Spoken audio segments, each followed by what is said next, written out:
Bom, voltando aqui, para complementar o que ficou faltando sobre medida provisória, temos uma questão a ser tratada que é a dos tributos. Eu tinha no último vídeo feito a leitura do parágrafo 2º do artigo 162. E para se entender os problemas aqui, preciso ir lá na frente na Constituição, no artigo 150, que diz sobre as limitações do poder de tributar, sem prejuízo de outras garantias asseguradas ao contribuinte, é vedado à União, aos Estados, ao Distrito Federal e aos municípios. Inciso 3. Cobrar tributos no mesmo exercício financeiro, a linha B, no mesmo exercício financeiro em que haja sido publicada a lei que os instituiu ou aumentou. Isso é o chamado princípio da anterioridade. Qualquer tributo que tenha sido criado por lei só pode passar a ser cobrado tendo sido a lei aprovada em um exercício financeiro, que no caso brasileiro coincide com o ano civil. O exercício financeiro começa no dia 1º de janeiro, termina no dia 31 de dezembro. Um tributo que seja criado ou aumentado num exercício financeiro só pode ser cobrado no exercício subsequente. Então, um tributo criado ou aumentado, como regra, existem exceções, que vocês verão em direito tributário.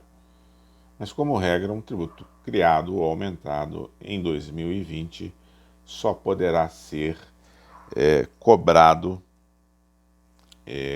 ou cobrado com majoração em 2021. Isso sempre colocou a medida provisória como sendo isso sempre colocou a doutrina, principalmente do direito tributário, como sendo uma grande adversária do uso de medidas provisórias em matéria tributária. O argumento deles era simples. A medida provisória ela não pode tratar de matéria tributária porque, como ato normativo primário que tem vigência imediata, ela entra em vigor agora, mas a cobrança do tributo só pode ser feita no ano subsequente. Então, cadê a urgência? Urgência é conceito temporal. Imagine que em maio se edita uma medida provisória criando o tributo. Qual a urgência disso? Na medida em que só a partir do dia 1º de janeiro do ano subsequente vai se fazer essa cobrança. Esse é um argumento, muito simplificadamente, esse é um tema a ser estudado dentro do direito tributário. Esse é o argumento que sempre os tributaristas aí esposaram. Há alguns problemas aqui mais sérios que precisam ser tratados. Um deles, que me parece grave, diz com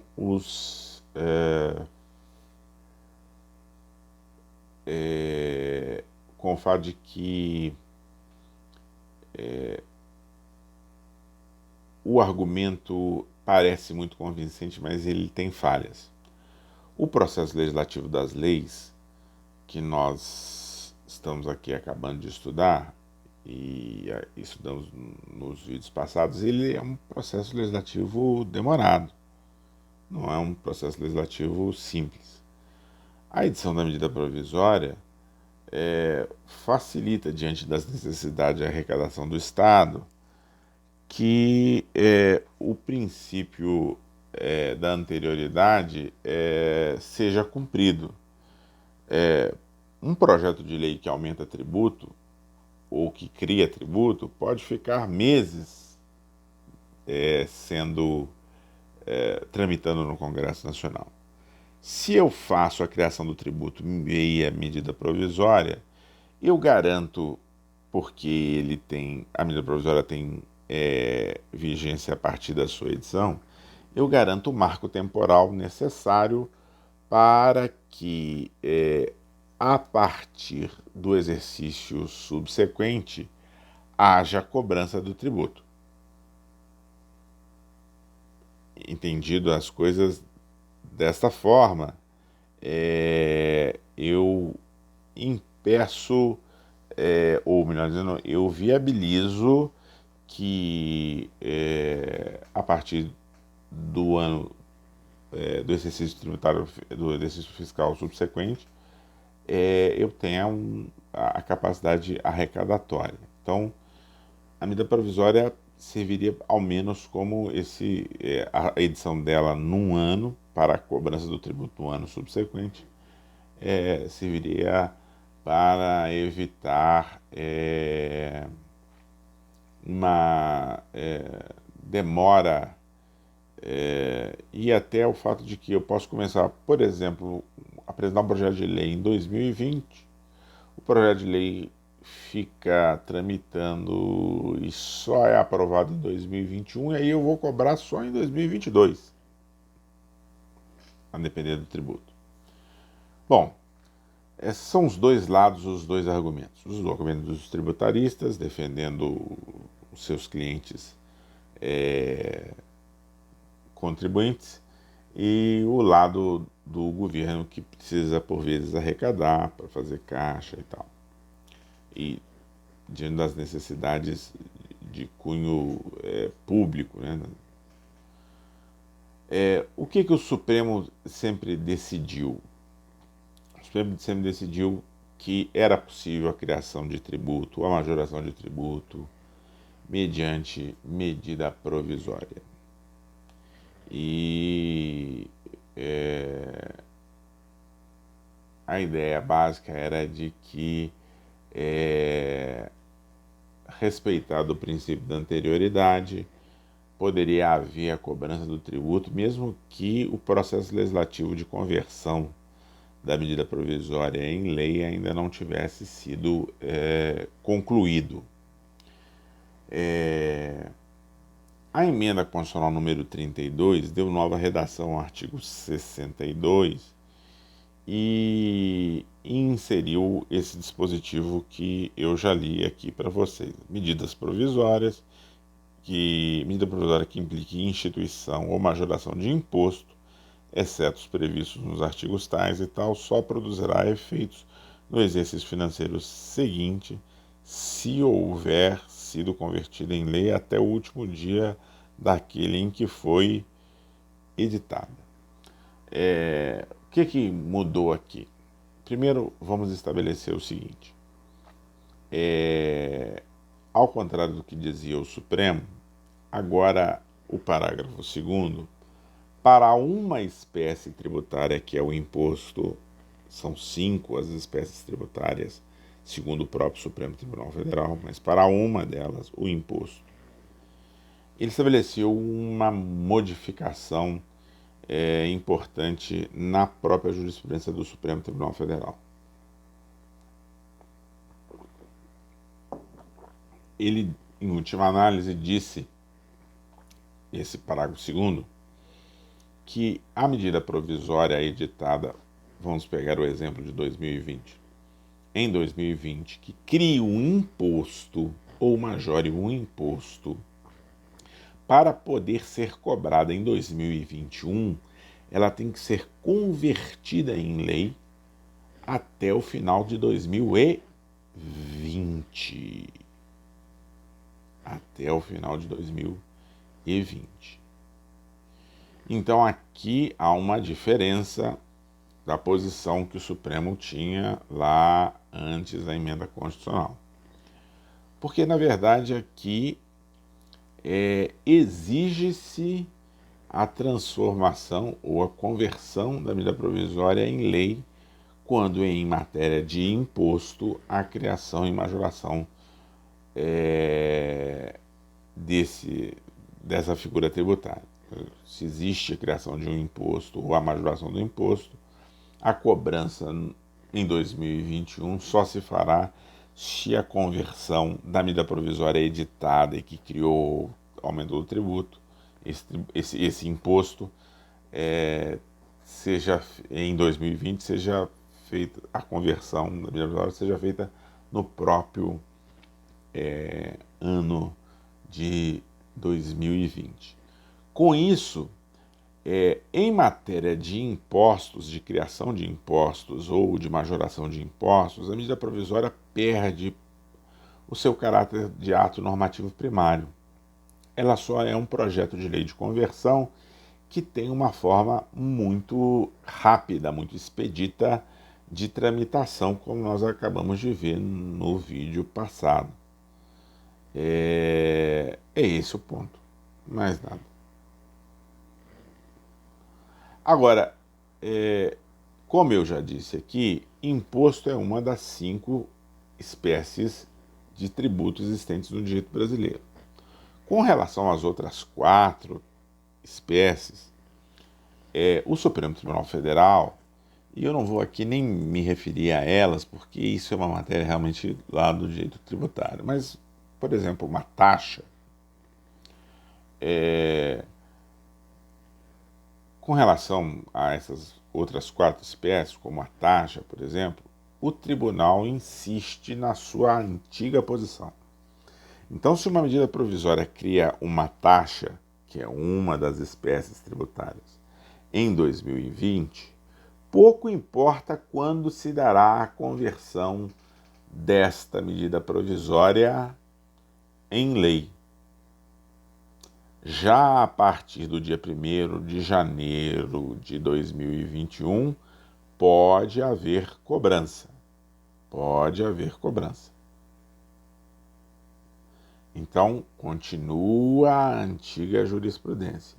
Isto porque, diz o Supremo, e diz com razão, o parágrafo 2º fez referência a imposto. Imposto é termo técnico para se referir a uma das espécies tributárias existentes.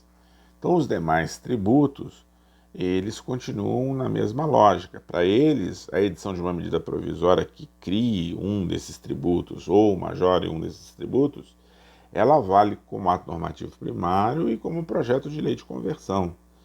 Então, para fins de anterioridade, eu tomo 2020 como o momento da criação desse tributo, no meu exemplo a taxa, o que possibilitará a cobrança no exercício fiscal subsequente de 2021. Essa é a posição da jurisprudência do Supremo Tribunal Federal. Não é uma posição bem aceita por parte da doutrina. O Paulo Gonet aqui escrevia,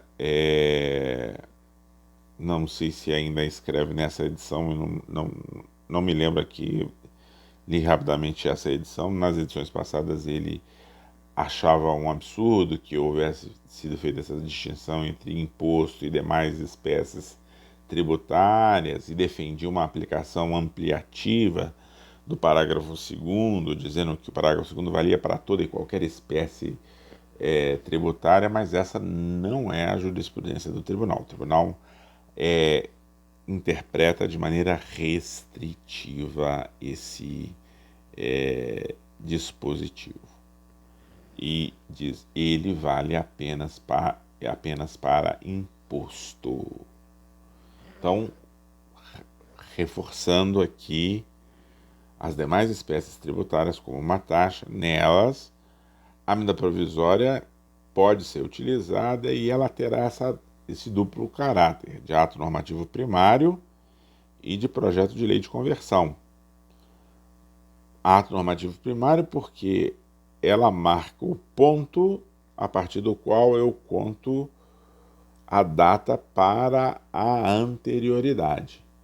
Então, criada em 2020 a taxa, 2021, convertida ou não a medida provisória, que ainda esteja tramitando, se ela ainda não foi convertida, em 2021 já pode cobrar. Os impostos é que perderam medidas provisórias relativas à criação de impostos ou à majoração de impostos, eles perderam a função de ato normativo primário. Porque a edição da medida provisória em matéria de imposto para a sua criação ou majoração não implica o marco temporal para fins de contagem da chamada anterioridade. Esse é, enfim, o resumo das questões que estão aí colocadas. Esse é o tema que, evidentemente, será reabordado dentro do direito tributário, porque é um tema importante lá. Mas não se pode, de maneira nenhuma, deixar de tratar dele aqui, de tratar dele com cuidado, porque é um tema importante em matéria de... e gerou muitas questões durante muito tempo, notadamente na doutrina. A jurisprudência do Supremo sempre foi muito pacífica sobre isso, e mesmo diante da modificação feita pela emenda constitucional número 32, com a inserção do parágrafo 2º, a jurisprudência do Supremo, fez questão de entender essa modificação de uma maneira bastante restritiva. Fala-se em imposto, só sobre imposto que essa nova regulamentação vale. Essa nova regulação vale. Do contrário, vale a velha jurisprudência de que editada a medida provisória para, por exemplo, criação de uma taxa, em um ano já começa aqui, já se estabelece aqui o marco temporal para efeitos de anterioridade. Bom, sobre limites materiais, isso é o que mais me interessa. Vocês vão ver que aqui é uma série de matérias. Não pode haver, por exemplo, medida provisória em matéria reservada à lei complementar, lá na linha daquilo que nós já havíamos falado sobre a lei delegada. Não pode haver sobre direito processual, sobre nacionalidade, sobre uma série de coisas aí. Agora a gente tem que entender algumas coisas assim.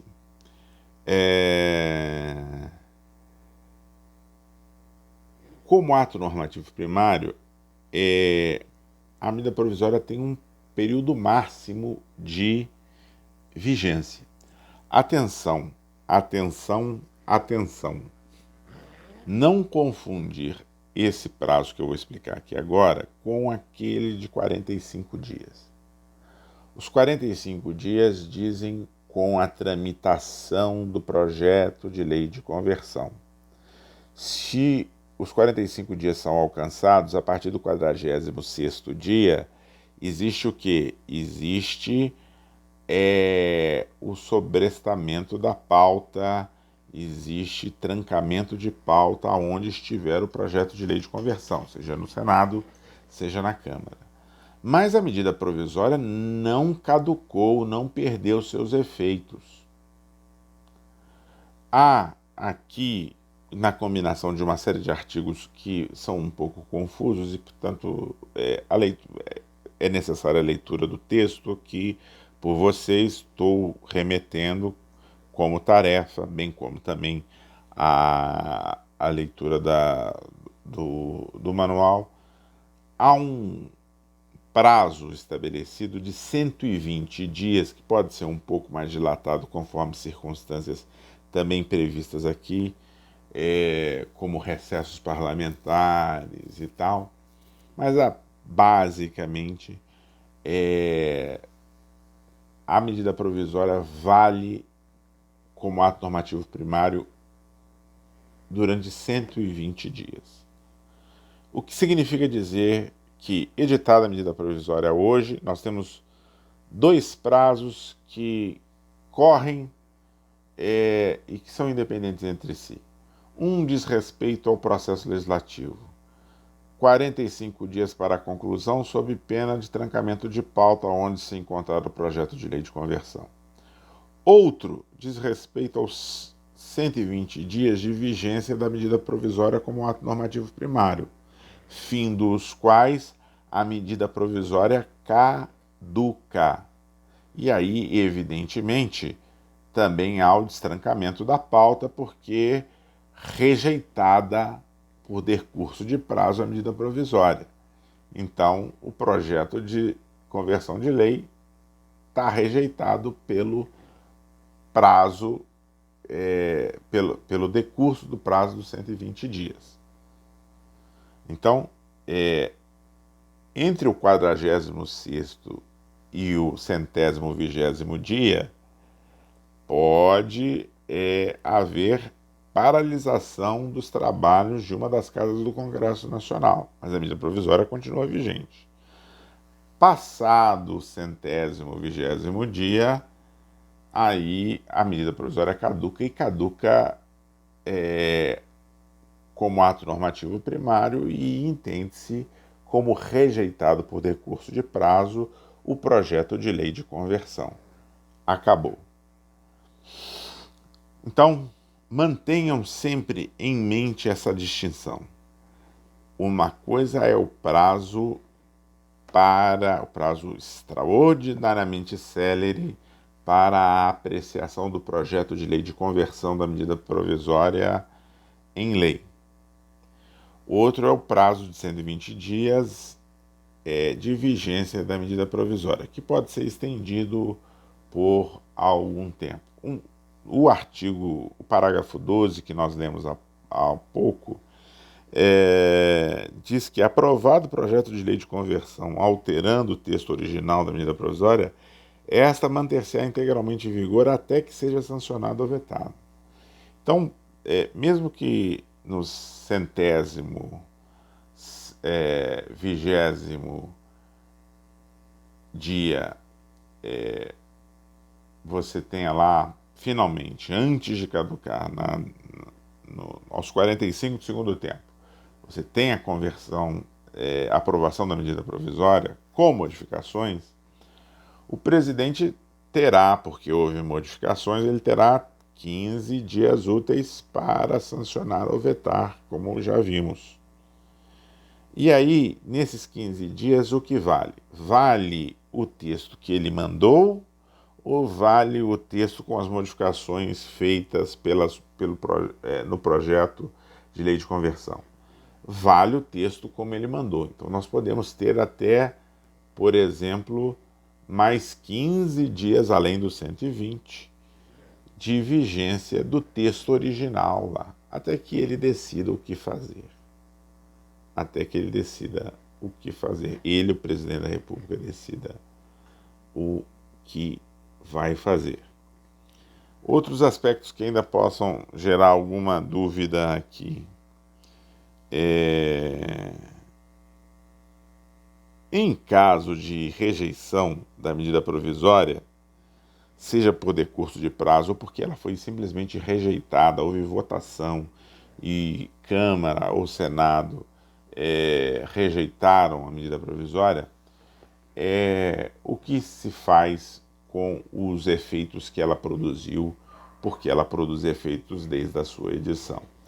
Aí existe a previsão de que lá no parágrafo 3º, que as medidas provisórias, ressalvado o disposto nos artigos 11, nos parágrafos 11 e 12, perderão sua eficácia desde a edição, se não forem convertidas em lei no prazo de 60 dias, prorrogável nos termos do artigo 7º, uma vez por igual período, devendo o Congresso disciplinar por decreto legislativo as relações jurídicas delas decorrentes. Eu falei já em 120 dias, porque a redação do parágrafo 3º é ridícula, porque ela fala em 60 dias prorrogáveis automaticamente por outros 60 dias, o que significa, segundo a aritmética básica, 120 dias. Você não precisava ter feito isso, você não precisava ter feito uma redação tão estúpida quanto essa. Mas o fato de qualquer forma, se for rejeitado, o Congresso deve disciplinar por decreto legislativo as relações decorrentes da medida provisória. E o parágrafo 11 diz que, não editado o decreto legislativo a que se refere o parágrafo 3º, até 60 dias após a rejeição ou perda da eficácia da medida provisória, as relações jurídicas constituídas e decorrentes dos atos praticados durante sua vigência conservar-se-ão por ela regidas. Isso é um problema de direito intertemporal sério. É bom que o Congresso, rejeitando a medida provisória ou ela tendo perdido a sua vigência pelo decurso de prazo, tendo caducado, essa é a expressão que se usa na praxis aí, até política, o Congresso vai ter que regular por decreto legislativo como é que ficam essas relações. Efeitos foram produzidos. Se ele não fizer isso no prazo de 60 dias, e geralmente ele não faz, há uma espécie de consolidação dos efeitos produzidos pela medida provisória, o que pode gerar e gera uma série de dificuldades do ponto de vista jurídico para o tratamento dos casos concretos, e que é praticamente impossível que você, de sair daqui, tente fazer considerações. Vai depender de caso a caso, de tema a tema que foi regulado pela medida provisória. Tá certo? Bom, com isso nós passamos por todas as partes do processo legislativo e estou dando por encerrado o processo legislativo. As dúvidas, eu estou gravando aqui antes de ter visto as dúvidas, se é que elas existem. Eu vou responder em vídeo que publicarei na quinta-feira. Nós temos, eu sei, um estudo dirigido marcado para o dia 16. Eu estou prorrogando isto para a sexta-feira subsequente. Então, eu lançarei as questões relativas ao estudo dirigido na quinta-feira, juntamente com um vídeo de resposta a perguntas. E aí, a partir daí, vocês terão uma semana para me responder ao estudo dirigido. A leitura do texto, bem como o roteiro, ainda que simplificado, desses vídeos, vão ser postados durante a semana aqui, sempre fazendo a referência à necessidade da leitura do manual como uma complementação aqui. Então é isso, com isso a gente faz um resumo, a gente fecha o capítulo relativo a processo legislativo. A partir da próxima semana falaremos sobre a segunda unidade, que é teoria da inconstitucionalidade da lei. Mas a gente se vê antes disso na quinta-feira com respostas a eventuais dúvidas, antes que eu lance as questões do estudo dirigido, que, volto a dizer, farão referência à leitura do livro. E, portanto, eu espero as dúvidas de vocês, até porque a maior parte das questões do estudo dirigido vão ser para a verificação da leitura do texto. Tá joia? Então, até quinta-feira, quando a gente vai se ver de novo aqui. Esses vídeos todos aqui vão ser colocados. É uma forma da gente... eu tive que subdividi-los e tal, mas eu queria terminar já ainda essa semana a primeira unidade. Enfim, com isso eu consigo fazer um resumo bastante bom que guia a leitura de vocês sobre processo legislativo. Então, até quinta.